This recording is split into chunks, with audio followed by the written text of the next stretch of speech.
Hello student, welcome to my YouTube channel teach with Anand sir. हम अब 10 का भी स्टार्ट कर रहे हैं अपना सिलेबस, तो आप लोग भी तैयार रहिए और हम भी तैयार रहेंगे। तो चलिए, हमारा पहला चैप्टर है वास्तविक संख्या और यूक्लिड एल्गोरिदम। क्लियर? तो हम सबसे पहले बेसिक कॉन्सेप्ट पढ़ेंगे, वास्तविक संख्या जानेंगे। पहले वास्तविक संख्या के हिस्सा जानेंगे। क्लियर? तो हमारा उससे सबसे छोटा होता है नेचुरल नंबर। प्राकृतिक संख्या किसे कहते हैं? पूर्ण संख्या यानी होल नंबर, पूर्णांक, परमेय, अपरमेय, और उसके बाद आता है वास्तविक संख्या। तो हम बेसिक चर्चा करेंगे आज। बेसिक हमारा चर्चा होगा। सबसे पहले हमारा हेडिंग होगा नेचुरल नंबर। क्या? Natural number. तो नेचुरल नंबर को बाबू हिंदी में कहते हैं प्राकृतिक संख्या। तो इसको डिफाइन करते हैं। देखिए, मैं हिंदी में लिख दे रहा हूँ, इंग्लिश में भी लिख दूंगा, कोई दिक्कत नहीं है। कहते हैं कि वे संख्या, चाहे वे संख्या है, वे संख्या है जिसको हम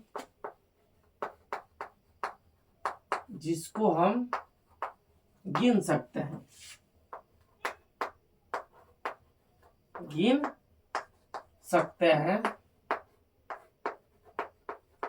प्राकृतिक संख्या कहलाता है। प्राकृतिक संख्या या संख्याएं कहलाती है।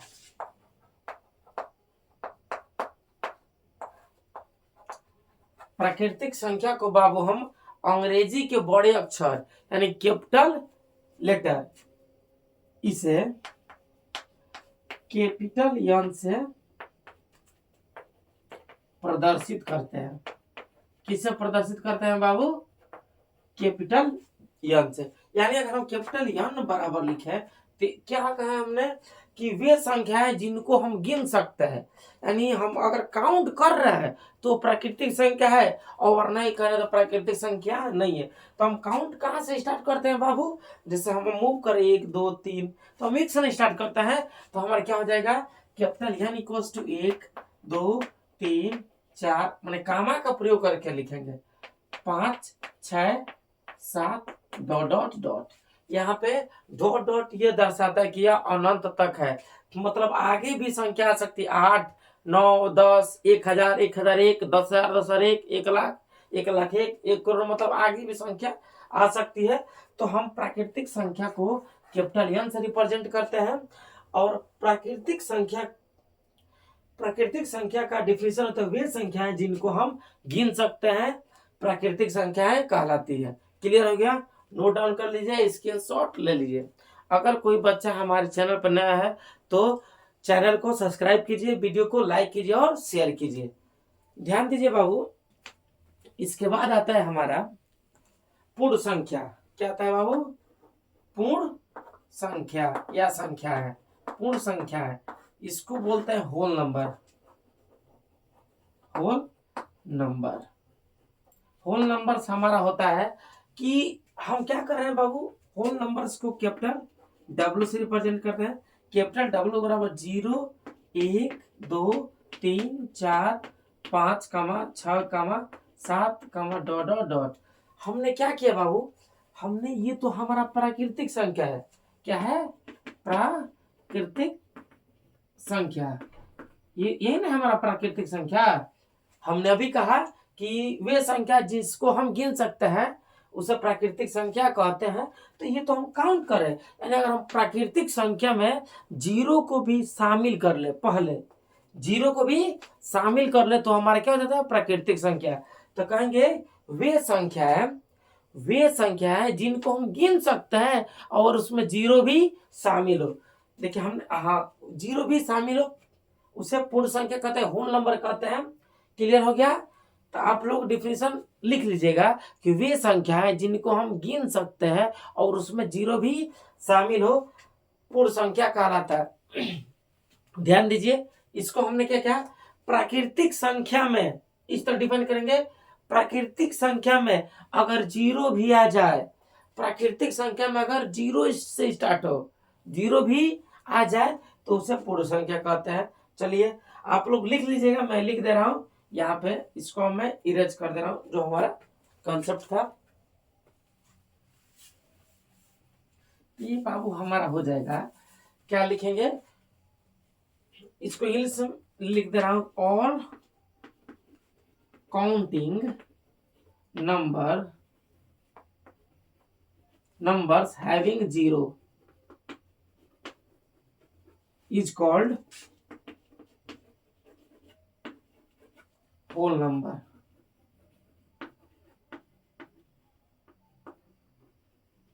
क्लियर हो गया? माने वे संख्या है जिसको हम गिन सकते हैं और उसमें जीरो भी आता है, उसे हम पूर्ण संख्या होल नंबर कहते हैं। It is represented by capital W, इसे कैपिटल डब्ल्यू से प्रदर्शित करते हैं। हिंदी में लिखना चाहे तो मैं कई बार बोल रहा हूँ, वे संख्या है जिनको हम गिन सकते हैं और उसमें जीरो भी शामिल है, उसे पूर्ण संख्या कहते हैं। अब हम लोग पढ़ेंगे पूर्णांक, इंटीजर। क्लियर हुआ? तो नोट डाउन कर लीजिए।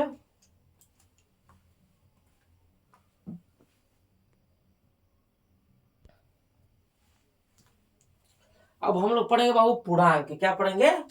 पूर्णांक। पूर्णांक को बोलते हैं इंटीजर, इंटीजर या इंटीजर्स।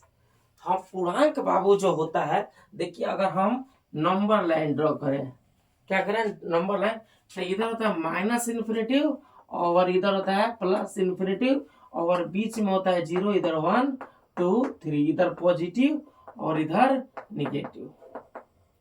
तो देखिए हम इसको डिफाइन करते हैं कि वे संख्या है जो धनात्मक और ऋणात्मक होती है, उसे पूर्ण संख्या कहते हैं। पूर्ण संख्या कहते हैं, ध्यान दीजिए, हमने तो लिखा है पूर्णांक, तो सर पूर्ण संख्या कैसे हो गया? पूर्ण संख्या हमारा जीरो वाला है। क्लियर हो गया?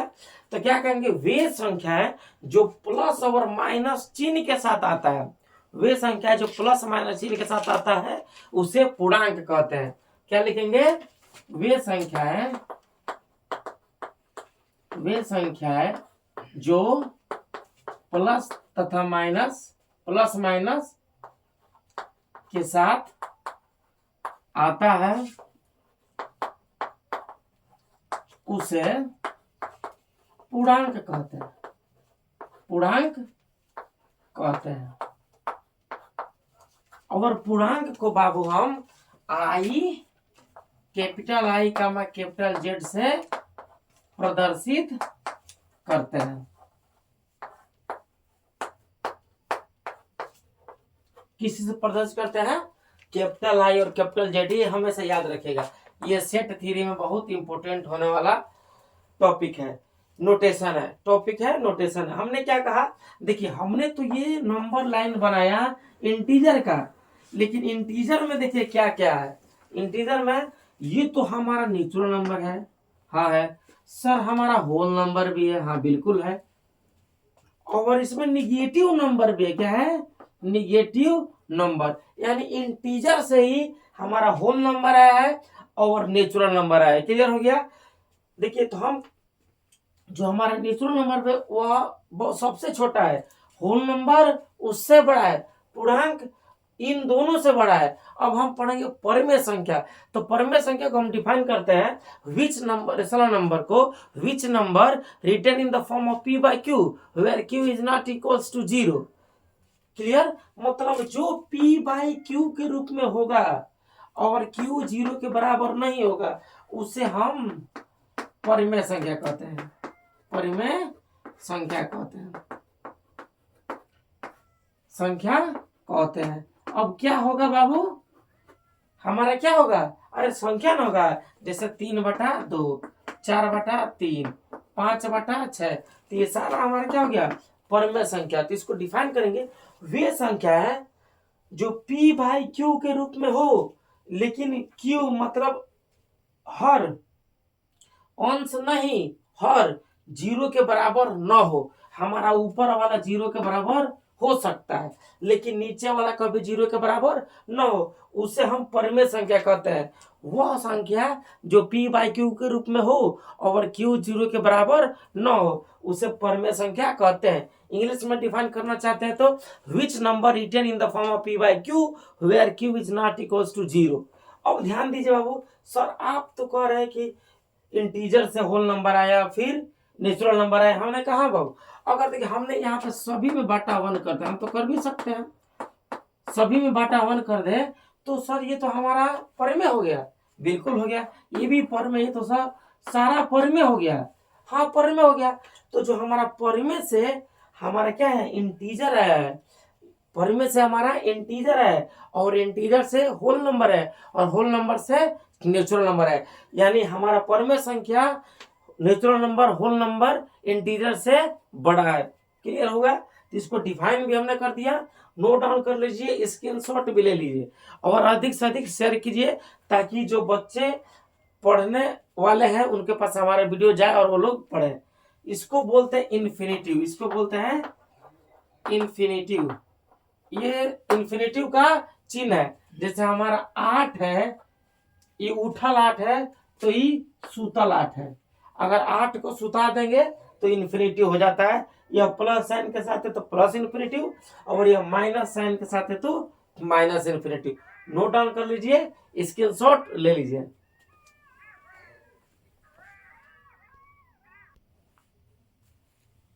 ध्यान दीजिए बाबू, हमने परिमेय संख्या क्या बताया, उसको लिख भी दे रहा हूं ताकि आपको दिक्कत नहीं होगी। परिमेय संख्या या संख्या है तो देखिए हमने क्या कहा कि वे संख्या है जो P बटा Q के रूप में हो।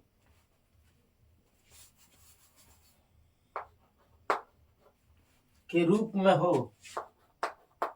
मतलब ओकरे खाने लौके वाला रूप में हो, परंतु Q अर्थात हर, इसको बोलते हैं अंश और इसको बोलते हैं हर, अर्थात हर 0 के बराबर न हो, नॉट इक्वल्स टू 0, उसे परिमेय संख्या या संख्याएं कहते हैं। परिमेय संख्या को हम कैपिटल Q से रिप्रेजेंट करते हैं, कैपिटल Q से। क्लियर हुआ? परिमेय संख्या को हम किसी से रिप्रेजेंट करते हैं बाबू? Capital Q। हमने क्या कहा कि P बाई Q के रूप में हो और Q 0 के बराबर ना हो। जैसे हम लिखा हुआ था 3/2, 4/5, 5/6। क्लियर? अगर बाबू अगर हमारा जो P बाई Q है अगर यह 0 हो जाए तो क्या होगा? बाबू और कुछ नहीं कहना है। अगर Q हमारा 0 हो जाए तो इसका मान इन्फिनिटिव हो जाता है। नोट डाउन कर लीजिए अच्छे से, यह हमेशा माइंड में रिकॉल करिएगा कि अगर Q 0 के बराबर हो गया तो इसका वैल्यू इन्फिनिटिव होता है। इसका वैल्यू इन्फिनिटिव होता है, मतलब यह अपरिभाषित है। क्लियर होगा? इन्फिनिटिव को हिंदी में बोलते हैं अपरिभाषित, जिसका खोज नहीं हुआ। तो हमने डिफिनेशन भी लिखवा दिया, वे संख्या है जो P बाई Q माने अंश बटा हर के रूप में हो लेकिन हर 0 के बराबर ना हो तो उसे परिमेय संख्या कहते हैं। इसे Q से रिप्रेजेंट करते हैं। हमने कहा बाबू कि यह हमारा परिमेय संख्या है। अगर हमारा Q 0 के बराबर हो जाएगा तो ये कॉन्सेप्ट याद रखिएगा कि इसका वैल्यू इन्फिनिटिव हो जाता है। अगर हमने लिख दिया 1/0 तो इसका मान भी इन्फिनिटिव, 2/0 तो इसका मान भी इन्फिनिटिव, 3/0 इसका मान भी इन्फिनिटिव। यानी हर में कभी भी 0 नहीं होना चाहिए। नोट डाउन कर लीजिए, स्क्रीनशॉट ले लीजिए। देखिए हमने पढ़ा प्राकृतिक संख्या, पूर्ण संख्या, पूर्णांक, परिमेय संख्या पढ़ा और उम्मीद करता हूँ आप लोग को समझ में आया होगा। और जिनको समझ में नहीं आ रहा वो कमेंट बॉक्स में कमेंट कीजिए ताकि आपका जो विचार है, बात है, हमारे तक पहुंचे और हम उस कमी को दूर करें। नोट डाउन कर लीजिए, स्क्रीनशॉट ले लीजिए और अत्यधिक से अधिक शेयर कीजिए और कमेंट कीजिए।